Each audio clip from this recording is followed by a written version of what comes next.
There is a place full of love and grace and compassion for all mankind.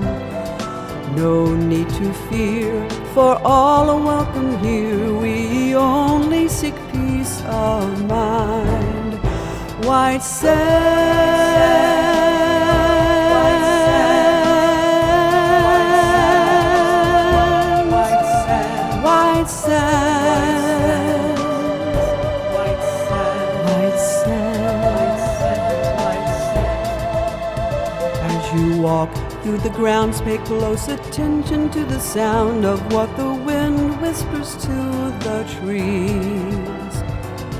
You will be blessed when you put harsh thoughts to rest. May you be happy and well and at peace.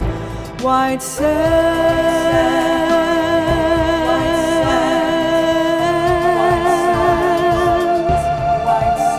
white sand, white sand, white sand, white sand.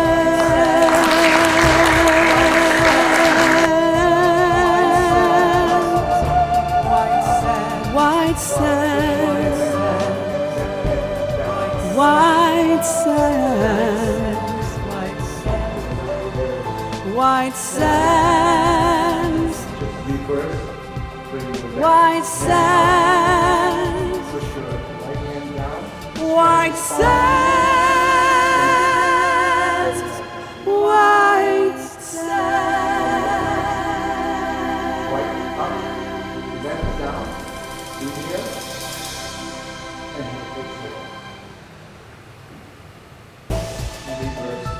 Left up, one more time.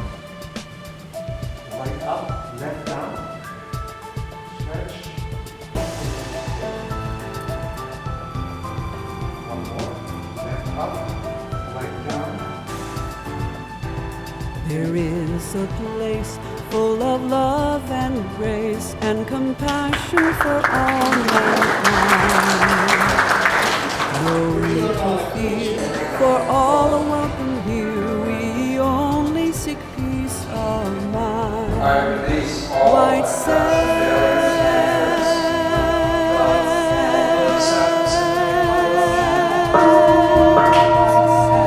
white sand, white sand. As you walk through the grounds, pay close attention to the sound of what the wind whispers. May I be happy and well. May no harm come to me. May I learn compassion.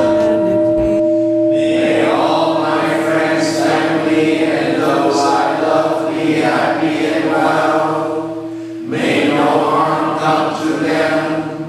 May they learn compassion. Troubled in body, mind, and spirit be happy and well. May no harm come to them. May they learn compassion. May all those who have hurt me in body, mind, or spirit be happy and well. May no harm come to them. May they learn compassion. May all those who have body, mind, and spirit be happy and well. May no harm come to them. May they learn compassion. It's wonderful to have so many of you here this morning. So today is a little... How many of you are here for the first time? Wow, much of you. How many of you are brand new to Buddhism? Or pretty close to brand new to Buddhism? Okay. So how many of you are beginners? Okay. So, one thing is a lot of times people come for the first time or they're new to Buddhism or whatever, and they think they're a little reluctant to ask questions and stuff. People think that they should already know everything, which doesn't make much sense. Why would we be here if you already knew everything, right? So feel free as we go through the day, to think of questions questions, and there'll be a Q&A period at the end, and I might stop and answer questions along the way. Always feel free to ask anything that's on your mind. That's really what we come here for. We come here to share the Dharma with people, and that's how we do that. So, as I said, today is kind of special, so if you've been to retreats before here, today will be slightly different than usual, but not a lot. But today is a kind of special day. So in Japanese Buddhism, today is Bodhi Day, or Rohatsu. They don't really celebrate this in a lot of Buddhist cultures, but in Japan, because of kind of the way they adopted calendars and stuff like that, today is the celebration of the Buddha's enlightenment, his awakening. And so I've got connections to a couple of Japanese schools of Buddhism, and so it's kind of one of the ones that I do. So we're not going to do any special observances, but I thought it would be good today to talk about where Buddhism comes from, and kind of the origin of all of this, and then we can put everything else we do today in that context. So in a lot of Japanese temples and Zen temples and stuff, the week leading up to today is spent in retreat. People meditate all night, the night before Bodhi Day and stuff like that. In the U.S., a lot of Buddhists will incorporate sort of Christmas-like elements into their Bodhi Day celebrations, so they'll bring a pot of ficus into the house and decorate it and that kind of stuff. So it's kind of nice, you know, you can hang lights on your Bodhi tree if you want to. So there was an archaeological discovery a few years ago in Lumbini, Nepal, at the site of the Maha Devi temple, which is a temple built at the pilgrimage site that marks the place where the Buddha was born. And the temple is interesting. It's a huge building. It's probably 3 times the size of this, and it basically covers an archaeological dig. And apparently, during some of the excavations and stuff, they found and carbon dated some things that pretty much verify when the Buddha was born. And there's been some disagreement over that, exactly when and where, but we can now be reasonably certain that he was born around 500 or 600 years BCE. And we have a pretty good idea of exactly where that probably happened. So you may know that the man that we call the Buddha was born Siddhartha Gautama. Buddha is kind of an honorific title. It means the awakened one. So that's not his name, that's his description. And but his given name, we'll call him Gautama. His father was kind of like a king. He was basically the head of a clan known as the Sakyans. And so Sakyamuni, the prince of the Sakyans, or the sage of the Sakyans, that's kind of how we refer to the historical Buddha. So let me explain a little bit. So there are other Buddhas in Buddhism that you'll hear referred to and stuff. There's only one historical Buddha, the person who founded Buddhism, Sakyamuni Buddha. So the story goes that, as was the custom at the time, when his mother was about to give birth, she went toward her parents' house to have a child. And along the way, she stopped to rest in a grove of flowering trees. And this place is in Nepal, not too far from the border from India. And as she was standing beneath those trees, holding onto a branch, her son came into the world. She gave birth standing up under a tree. And according to the story, so this is a spiritual story, not a science lesson, right? But according to the story, this newborn infant took 7 steps in each direction, and lotus blossoms sprang up at his footsteps. And then he pointed at the heavens and exclaimed, "I am the one the world honored."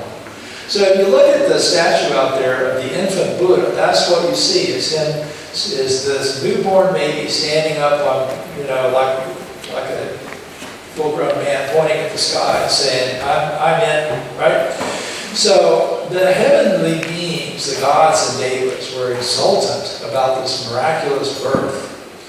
And there was a seer named Asita who was able, because of his special psychic abilities, to witness the Devas, the gods, dancing and singing and all of this. And so he went to visit this infant prince.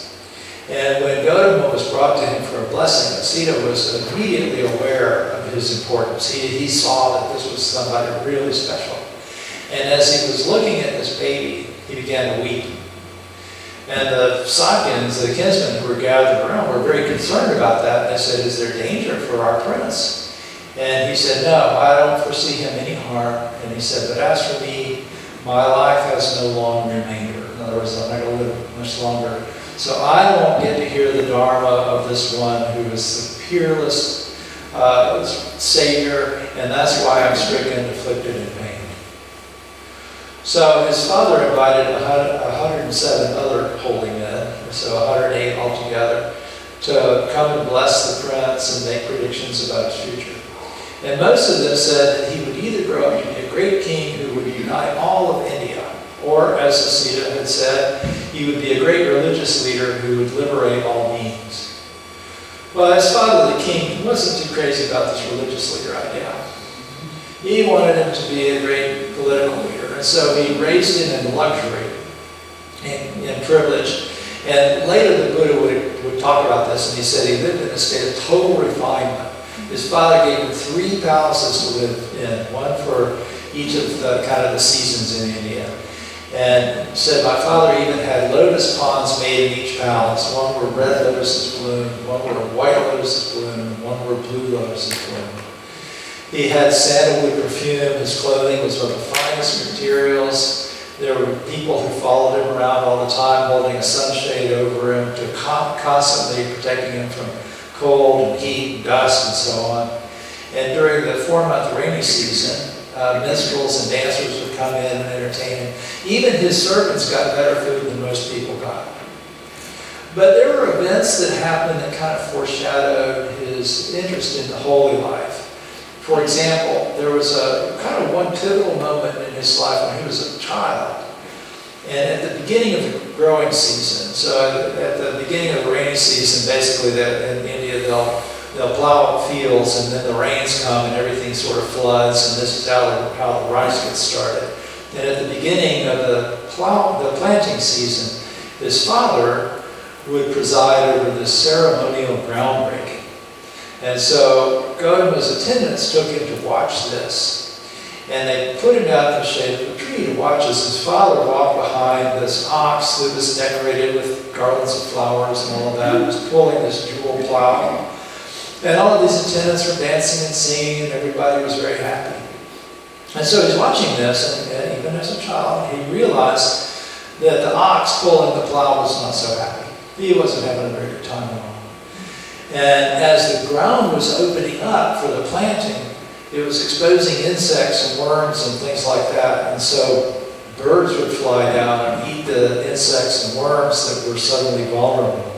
And as he watched this, he realized the significance of what it meant to live in this world of form and experience this cycle of living and dying. And he spontaneously, as a young boy, entered a deep meditative state. So when he was 16, his father arranged a marriage for him to a beautiful princess named Yasodhara. And they lived comfortably in the Sakyan capital, which is in northern India. And they were living quite well, but he was becoming disenchanted with this material existence. And he said, although I was endowed with such good fortune, the thought occurred to me that when the untaught, run-of-the-mill person, subject to aging, sees another who is aged, he's horrified and disgusted, oblivious to himself that he is also not beyond aging. And he said, seeing that I was also subject to aging, my intoxication with youth dropped away. And later he had very similar thoughts about things like illness and death, and he realized that even in his state of privilege and luxury and everything, that he was still subject to things like old age and illness and dying. So there's a story that's probably apocryphal, but it's a pretty common one. People hear it a lot about the Buddha encountering these four divine messengers, an old person, a sick person, a dead person, and a holy man. And the story is probably more mythical than historical. But Gautama did experience what we might call a kind of a religious awakening, where he realized that his wealth and power didn't spare him from the stress of life and death. And he started really wanting to find a path to peace. He said, being myself subject to these things, I had sought happiness in that which was also subject to these things. And he said, the thought occurred to me, what if I were to seek something that was beyond that, something that was unborn, unaging, unailing, undying, sorrowless, unbinding, nirvana. So if you don't see suffering or you deny it, it kind of perpetuates itself. That's what he's saying. So to transcend it, you have to recognize it when you're in it. Then you have to accept it. And so this is what the Buddha did. He recognized the ultimate stressfulness of life and decided he wanted to try to do something different. And so he had at least the beginnings of the second factor that you need in order to move toward liberation. He had this idea, this kind of fundamental faith that there was something better. And at some point, he had seen or heard about people who dedicated their lives to finding a path out of the cycle of coming and going. And he felt that he had what it took to find that path.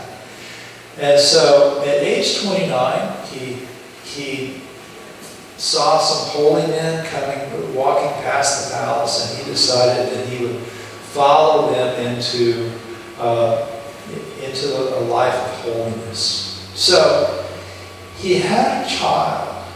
His son had just been born.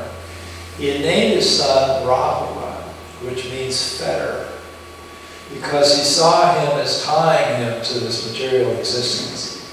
And he realized that his son and his wife, whom he loved and all this, were subject to this birth and death and suffering and discomfort and so all these things. And so he wanted to find a way out of that, not just for himself but for others. Now, every time I tell this story, somebody will say, do you mean he abandoned his family? Well, kind of. Culturally, it's a very different thing. Remember, this was India 2,600 years ago almost. And so his son was the heir to a throne. And so his family would be very well taken care of. And if you think about people of high social status and so on in those days, you know, if you were a king or a leader of some kind, you were very likely to have to go off to war for some period of time. If you were a business leader, you were very likely to have to go away to someplace far away for trading and stuff. So kind of culturally, it was a real different thing, the idea of leaving to go on this sort of search this way. And he did come back later. We'll talk about that another time. But so this was not a selfish act. He really wanted to liberate not just himself, but his family and his aging father and his wife and his child. So he got his favorite attendant, got on his favorite horse, and they rode off in the direction that these ascetics, these holy men, had gone. And they got to a river, and the ascetics had crossed the river and were on the other side, camped. And so Gautama, he was royalty, so he didn't cut his hair, had very long, black flowing hair, and it was tied into a top knot. And so he took out his knife and he cut off his top knot, basically shaved his hair. And he handed it to his attendant, Jana, and said, go back and thank you. And tell my wife what I've done. Tell my wife I've gone. And he crossed the river, left his horse and his attendant, crossed the river and joined these holy men. So he started asking around about teachers, and he found a couple of teachers who were the best in the world at meditation at that time. And so he went to the first one, and it didn't take him very long to master everything this teacher had to teach. And then he went to the next one, and same thing. He mastered everything they had to teach. And in either case did he feel like he had really achieved what he had set out to lead. And so he then went into the forest to practice these very austere forms of asceticism.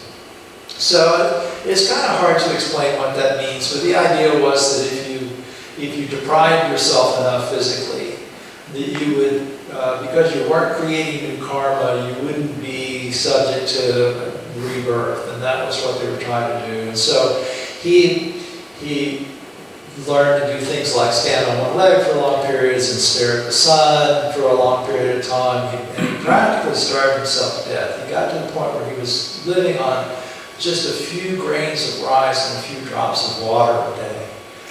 And he said afterward, my body became extremely emaciated. From eating so little, my limbs were like the jointed segments of vine stems. My spine stood out like a string of beads, and my ribs like the jutting rafters of a ramshackle old barn. My eyes were sunk deep in their sockets. My scalp withered like a gourd dried in the heat of the wind, and the skin of my belly became so stuck to my spine that when I thought of touching my belly, I grabbed hold of my backbone as well. He said if I tried to ease my body by rubbing my limbs with my hands, my hair would fall away. So he practiced like this for 6 years, and finally he fell to the ground in a faint, exhausted and on the brink of death. And he probably would have died, but there was a young goat herd who happened upon him and milked one of his goats directly into his mouth. Well, nobody had ever tried as hard as he had, but even with those practices, he realized he hadn't attained any superior human state. He hadn't gotten to any knowledge or vision that was beyond the material life, really. And so he started to wonder if there was another path to awakening. And he realized that he had been kind of foolish to weaken his body and mind this way. And so a young woman brought him an offering of rice boiled in sweetened milk. And he accepted the gift and started going out every morning for alms, trying to rebuild his body and mind. Well, he had been traveling in the company of 5 other ascetics who had seen how hard he worked and how smart he was and the wisdom he was already developing. And they were real convinced that if anybody was ever going to find a way out, it was going to be him. And so they were dedicated following him. And then they saw that he was starting to take food and stuff, and they thought he'd given up. So they left him behind and went off someplace else. But he continued to practice, and so one day when he was feeling strong again, he found a spot along the Naranjara River, and he prepared a seat of straw beneath a tree, and he sat down to meditate, and he was determined that he was going to achieve his goal. He said, my blood may dry up, my bones may crumble to dust, but I will not arise until I have achieved awakening. And so sitting there, he went deeper and deeper into meditation. So the stories tell us that he did battle with Mara. So Mara is kind of the personification of death. Death wants you to die, right? He wants you to be born so that you can die again, and then he gets you. And so Mara started trying to get him off of his path. And so he first sent his daughters to try to seduce him, and that didn't work. And he sent armies of demons to frighten him, but the Buddha was undeterred. And finally, Mara challenged his right to enlightenment. And he basically said, what makes you think you deserve this? And the Buddha, or the Buddha-to-be at that point, saw his previous existences, everything that had led to this point, all kind of laid out before him. He realized what all he had gone through to get here. And so he reached down and touched the ground, and he said, the earth is my witness. Okay, that Buddha doesn't have it. If you look at the other Buddha out there, it's touching the ground. And that's that moment where he says, okay, where he awakens. He realizes he's gotten to that point. And so he witnessed beings passing away and reappearing according to their karma. He redirected his mind to the knowledge of the ending of the mental processes that lead to suffering. And he said, in retrospect, I discerned that this is stress. This is the origination of stress. This is the cessation of stress. This is the way leading to cessation. And my heart, thus knowing, was released from becoming, released from ignorance. And with that, he realized that the holy life was fulfilled. The task was done. There was nothing left to do. And so as the morning star rose, signaling the breaking of day, he was no longer a bodhisattva. He was no longer seeking enlightenment. He was the Buddha, an enlightened one. So, most of you are new here. A lot of you probably don't identify as Buddhist. You're kind of starting a spiritual search of some sort. I don't tell you this story to convert you to anything, but really as a source of inspiration for your own spiritual journey toward whatever awakening means to you. So if you find yourself going through a difficult time, accept where you are and recognize that. And then find an object for your faith. The Buddha's first teacher didn't take him straight to enlightenment, and his second teacher didn't either. He practiced non-stop for 6 years before he realized his goal. So the first thing you need is faith that there's a place worth going. And then you need confidence in yourself. You need to see that there's a way to transcend samsara, whatever that means to you. So here we put our faith into practice. And we realize the joy that arises as we start to transcend our spiritual hindrances. And we use that growing sense of freedom to nurture our own faith and energize our practice. It took a lot of courage for the Buddha to leave the safety and comfort of the palace and go out into the forest. And it takes courage for us to walk our paths too. So whatever path you're on, but we can enjoy the fruits of the path as they ripen. There's low-hanging fruit that you may find some of that today, but let that nourish your determination to keep going. So, I don't want you just to have to sit there and listen to me talk a whole lot. We'll do a little bit of practicing, and we're going to do some things to break it up a little bit today. I'll tell you a little bit about what the Buddha awakened to, and then we'll kind of try to put this into practice ourselves. So I mentioned that he had been traveling with 5 other ascetics who had left him at the bank of the Naranjara and gone off somewhere else. Well, he started asking around and found out where they had gone, and so he went to follow them. And he found them. He came into this place that called the Deer Park. It was basically a wildlife reserve, and outside of Varanasi in India. And he came upon them, and they kind of turned their backs on him. But one of them noticed that there was something different about him, invited him to come sit with them. And so after some time sitting and meditating and stuff together, he offered to tell them what he had awakened to. And so most of you have probably heard of the Four Noble Truths and the Noble Eightfold Path. That was the first teaching he gave to the 5 ascetics after his enlightenment. And this is the foundation on which everything else that is Buddhism is based. Buddhism has expanded a lot since then. There's a lot of other things and practices and so on that's come into being. But basically what he said was, if you're born, you're going to experience difficulties. We all know this. How many of you were born? How many of you have experienced difficulties? Right? In fact, I would bet. How many of you woke up this morning and said, it's a great day and my life is going so well, I think I'll go learn how to meditate. Probably everybody said, there's some things that I can work on and maybe I'll find some answers here, right? How many of you kind of went through that? Sure. So that's kind of how the spiritual path always begins. And he said, if you're a human being, you're going to experience some challenges.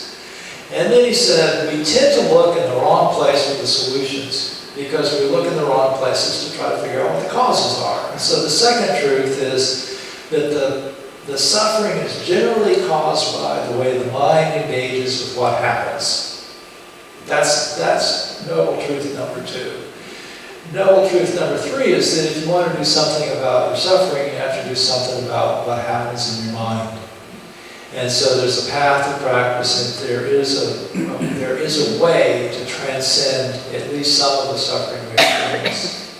And the 4th truth is this Noble Eightfold Path, which is right view, seeing things as they are, understanding what really causes suffering, what really leads to freedom, right intention, setting your heart on acting in accordance with the way reality is, right speech, right action, right livelihood, living in a way that causes very little harm to yourself and others, and then right effort, right mindfulness, and right concentration. And so that's a lot of what we're going to be dealing with today. Right effort, right mindfulness, and right concentration. So right effort, these things all kind of interrelate, by the way. You know, we kind of look at them as different things, but effort, mindfulness, and concentration really kind of work hand in hand. And generally speaking, right effort means that we find the things that the mind is doing that leads to suffering, and we let those things go. And we find the things the mind can do that leads to peace and happiness, and we develop those things. That's right effort. Right mindfulness is being very careful of what the mind does, paying attention deliberately, and learning how to use the attention skillfully.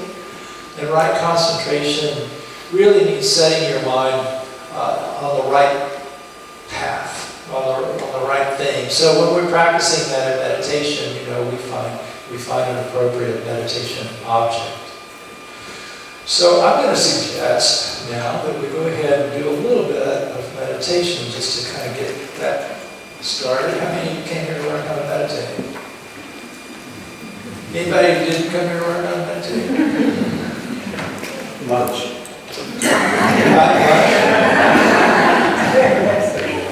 That's why I'm barely thinking.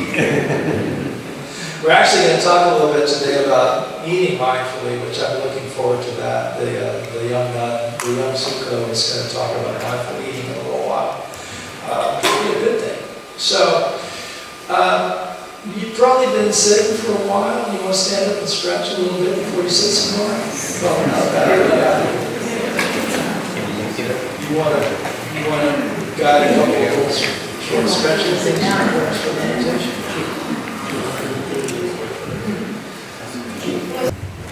Ladies and gentlemen, I would like to, I'm honored and privileged to introduce to you folks our youngest member of the monastics here at White Sands, Sukho Nguyen An. And Sukho Nguyen An came from Vietnam and came from a town called Dong Nai in southern Vietnam. By her first year in life, she had moved over to Hue, the ancient capital, which is situated in the central part of Vietnam. But later on, she came down back to South Vietnam, to the Ho Chi Minh City, which used to be known as Saigon. And in the early days in her life, she had been exposed to Buddhism in many occasions and many experiences. So when she moved down to Saigon, she went to visit a temple there and decided, just to stay there in Saigon and not returning to Hue, the central part of Vietnam. And after numerous retreats and conferences and lessons, she decided to enter the monastics and enter the curriculum, the Buddhist curriculum, equivalent to the high school level. She graduated. In 2010. 2010, she graduated first in her class, and then by 2013 to 17, she went on to her studies in Buddhism. This is more in a college level, and so she's joined us just recently, and her aspiration is to be here and help and support our master, Thích Tâm Thiện, Khai Thiện, to to help you folks in practice with you here at White Sands. So here's Sư cô Nguyên An.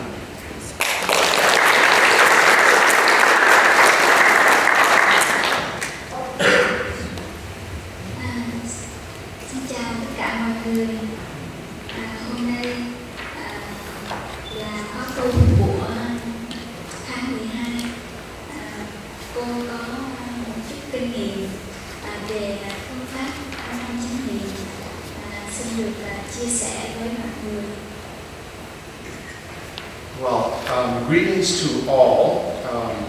Since this is the English retreat this time, I would like to take this opportunity to share some of my experiences, especially share some of my experiences with mindfulness with you folks.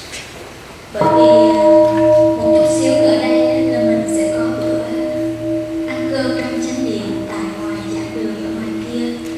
Nếu như quý vị mà biết cái phương pháp trong chánh điện thì quý vị sẽ thực tập nó sâu sắc hơn và sẽ có nhiều hạnh phúc hơn. Chính vì vậy mà cô muốn dành vài phút để nói chuyện. And since we are having lunch very soon, and so I think it's appropriate to talk on mindfulness in eating. And so we would be able to learn how to practice mindfulness in eating while we're having a meal. And so we can reap happiness, we can benefits from it, reap all the benefits and happiness from it. Thì có lẽ trong cuộc sống của chúng ta thì ai cũng cần phải ăn để mà sống. Tất nhiên ăn như thế nào để mà nuôi dưỡng cái cơ thể lành mạnh cho chúng ta và bảo hộ sự sống của vũ trụ, đó là một điều mà không phải ai cũng biết. And of course we have to eat in order to live. But while we're eating, while we have to eat, not only to nourish our bodies, but to also to support the environment, to support our universe. So not everybody knows, how to eat in a proper way. Có lẽ ăn thì cái động từ này ai cũng đã biết, nhưng mà đối với nhà Phật thì có cái từ là chánh niệm. As far as the verb eating is concerned, I think we all know what eat is and how to eat.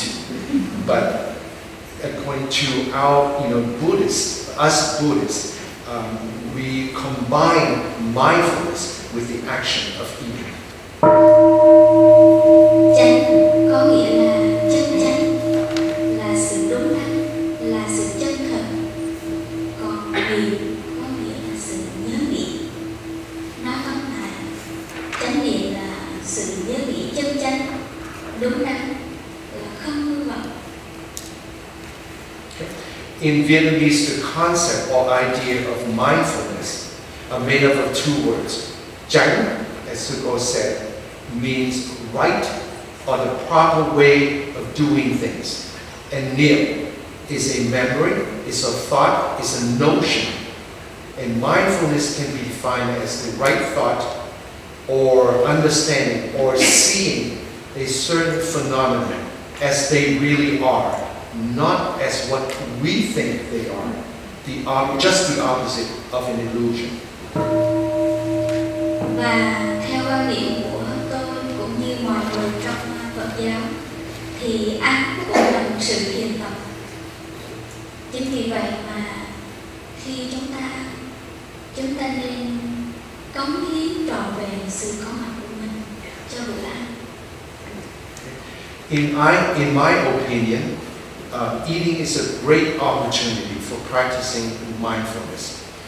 And therefore we ought to be completely and utterly present in every meal. Ngay khi chúng ta xếp hàng để thực tập, tức là xếp hàng để lấy thức ăn, chúng ta sẽ bắt đầu thực tập chánh niệm. Chúng ta sẽ không nói chuyện mà chỉ theo dõi hơi thở và bắt đầu quán chiếu thức ăn.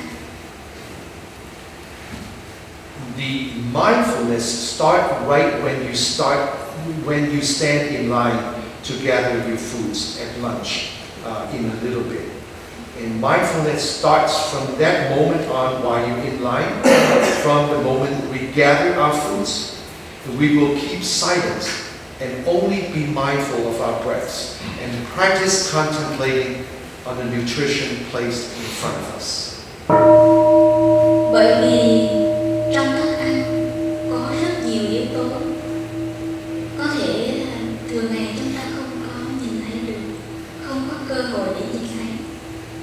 Vì là trong thức ăn có bao gồm nước, ánh nắng mặt trời, đất đai, công phu của những người nông dân, của người nấu ăn, tất cả sẽ kết hợp lại để tạo thành một bữa ăn tuyệt vời dâng tặng chúng ta.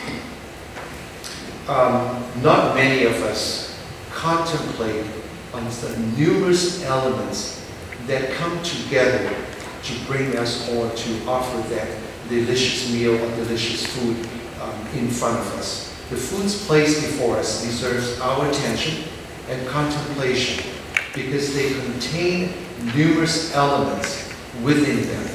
The rain, sunshine, soil, the farmer's hard work, and the work of the people who prepare or cook them for us, etc. Those are the elements that are combined together to create such wonderful and nutritious meals for us. Và quả thật thì trong thức ăn chúng ta sẽ nhìn thấy được toàn thể vũ trụ đang có mặt nâng đỡ cho sự tồn tại của chúng ta. Nếu như chúng ta thực tập phương pháp ăn trong chánh niệm, chúng ta sẽ nhìn thấy rõ điều đó, và từ đó chúng ta sẽ khởi cái lòng biết ơn, và có nghĩa là chúng ta đã trưởng dưỡng được cái lòng từ của mình. Indeed, through our foods, we can see and experience that the entire universe has contributed in supporting our very own existence. By being mindful while we're eating, we will be able to recognize this, and in turn, a sense of appreciation for all will arise within us. Nếu như mà chúng ta có cái cơ hội mà ngồi ăn như vậy á, thì chúng ta sẽ cảm nhận được cái hạnh phúc, và khi cái việc mà ngồi mà yên để được ăn một cái bữa ăn ngon lành tuyệt vời như vậy thì chúng ta là người may mắn rất là nhiều. Bởi vì theo thống kê trên thế giới hiện nay có rất nhiều người họ đang đói khổ. We should be grateful for the nutritious and wonderful foods that we are served with, for there are still too many people in this world who are suffering from hunger. Therefore, when we have a full bowl or plate in front of us or a loaf of bread in our hands, we should realize how lucky we are and have sympathy toward the less fortunate. This is a profound way to cultivate compassion. Và tôi khuyên các bạn là trước khi ăn, các bạn hãy tắt hết truyền hình, đặt tờ báo xuống và thật sự có mặt với bữa ăn. Các bạn sẽ cảm thấy hạnh phúc ngay giây phút đó. And I urge you, before sitting down for a meal, turn off the television, put down your newspaper, and be totally and utterly present in that moment. You will surely experience happiness right at that moment. Và trong khi mà các bạn xếp hàng để đợi lấy thức ăn, hay là ngồi đợi mọi người lấy thức ăn, thì chúng ta có thể thở vào, ta làm lắng dịu toàn thân, và thở ra, chúng ta mỉm cười rất là an lạc. And while waiting for the rest of our fellow Buddhists or our dining companions to gather their foods, we can practice breathing in. I calm my entire body. Breathing out, I smile peacefully. Và trong khi thở, chúng ta có thể nhìn mọi người xung quanh để tiếp xúc với chính mình, để nhận diện rằng là mình có đôi mắt khỏe, mình có đôi chân khỏe, mình có hơi thở khỏe, mình có cơ hội để tiếp xúc với mình. Và tôi nghĩ chỉ cần vài giây thôi thì chúng ta có thể nhìn thấy rõ thực sự những người xung quanh của mình. While breathing, we can look at each other, and each and every one in the room to be in touch with ourselves. And so we can realize and recognize that we still have our health, our legs, arms are healthy, our legs are healthy, our body is still healthy. And only a few seconds is all it takes to be able to observe everybody around us. Và trong khi ăn, chúng ta có thể hiến tặng cho nhau bằng những nụ cười mà không cần nói thành lời. And while eating our meals, we can offer each other a smile without having to utter a single word. Tại vì thực sự nếu như mà chúng ta cùng ngồi chung một bàn ăn với nhau mà chúng ta không cười được với nhau, có nghĩa là có một sự mâu thuẫn, có một nỗi trách mà chúng ta rất khó giải bày. Because even when we sit together at a table and we cannot smile to each other, then there is some kind of a conflict, some kind of a, awkward moments there.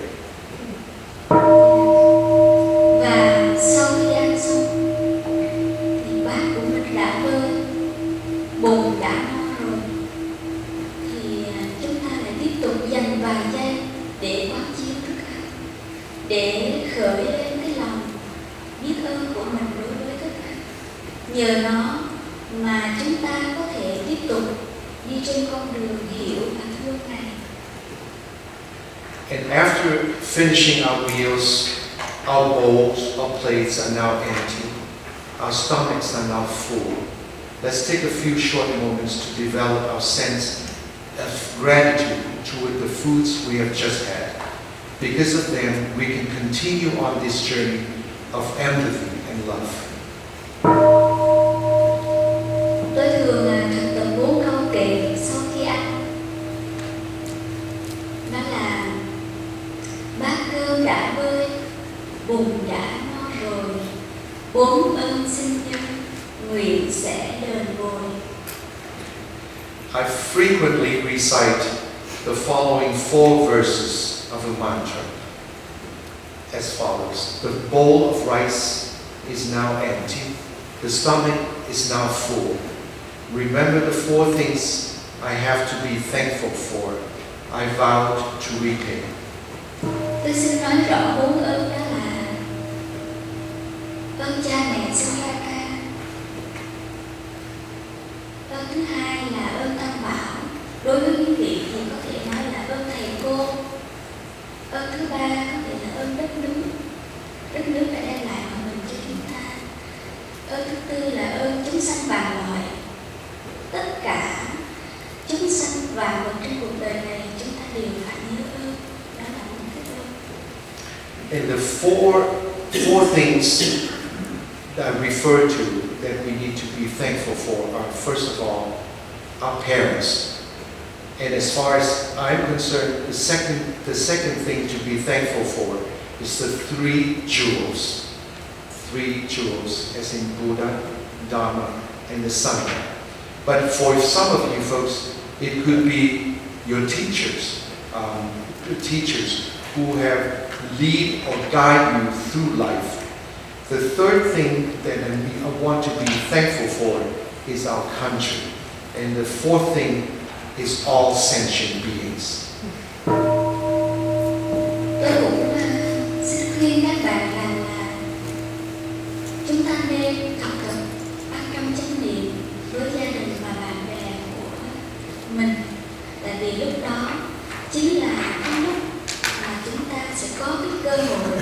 để cảm thấy cái sự quý báu của thức ăn và những người xung quanh mình, cũng như là sự tương quan mật thiết giữa chính mình và vũ trụ xung quanh.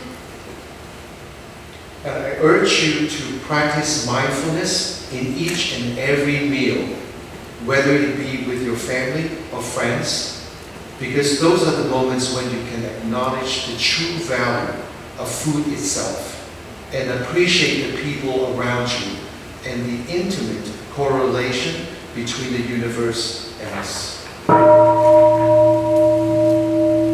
Có lẽ lúc mới thực tập ăn trong chánh niệm thì mọi người sẽ lúng túng và ngượng nghịu, nhưng tôi nghĩ qua một thời gian thì các bạn sẽ quen, và bữa ăn trong chánh niệm sẽ đem đến cho chúng ta nhiều bình an, nhiều niềm vui và bình an. When you first practice mindfulness in eating, you may feel awkward or inept, but I assure you that you will soon realize how much peace, happiness, and even wisdom a quiet meal can bring you. Và hẳn nhiên tôi không khuyên các bạn là phải ăn trong im lặng mỗi ngày, bởi vì nói chuyện cũng là một cách để chúng ta kết nối truyền thông, cho nên chúng ta chỉ nói những câu chuyện mà mang tính chất nuôi dưỡng ý thức và hạnh phúc cho nhau mà thôi. However, I don't necessarily propose to have every meal in silence, for talking is a good way to communicate and to interact or connect with your loved ones. However, be selective of the topics of conversation. Only dwell on the topics that would strengthen our spirituality and promote happiness. Và trong bữa ăn chánh niệm, trước khi ăn chánh niệm thì chúng tôi thường thực tập ngắt lời quán nguyện, mà một chút xíu nữa đây trên mỗi bàn ăn của quý vị đã có dán 5 điều quán niệm đó. Mong rằng mọi người sẽ thực tập 5 điều quán niệm đó thật là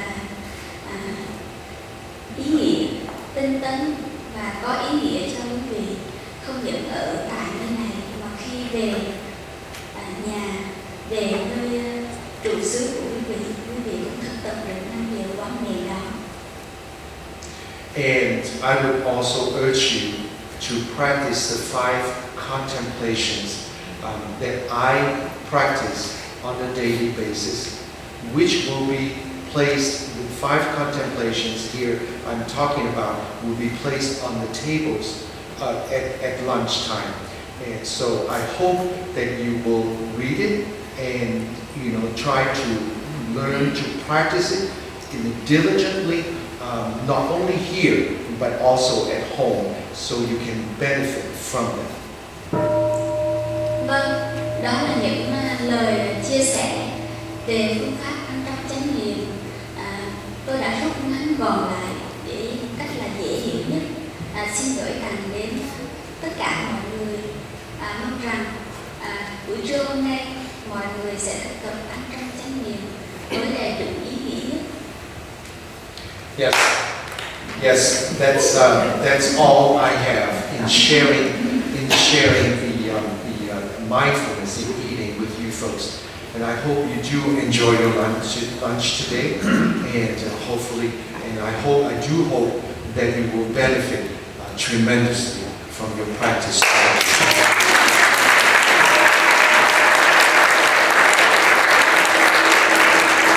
Wow.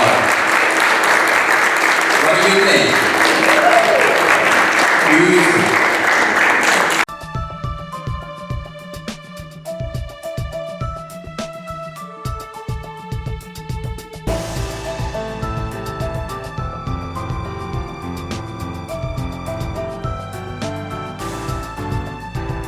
There is a place full of love and grace and compassion for all mankind. No need to fear, for all are welcome here. We only seek peace of mind. White sand,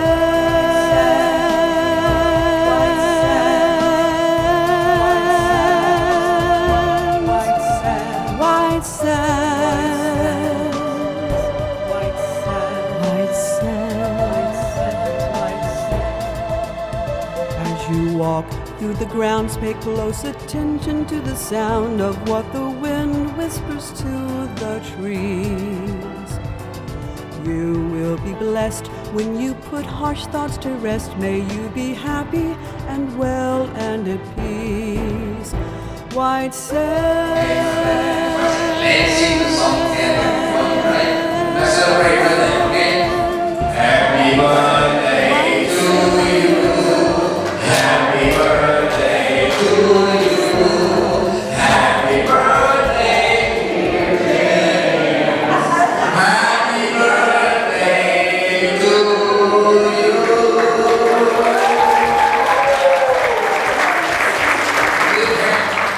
Good outcome, okay?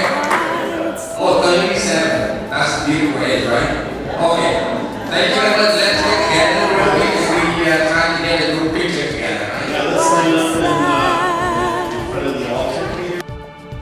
White sands.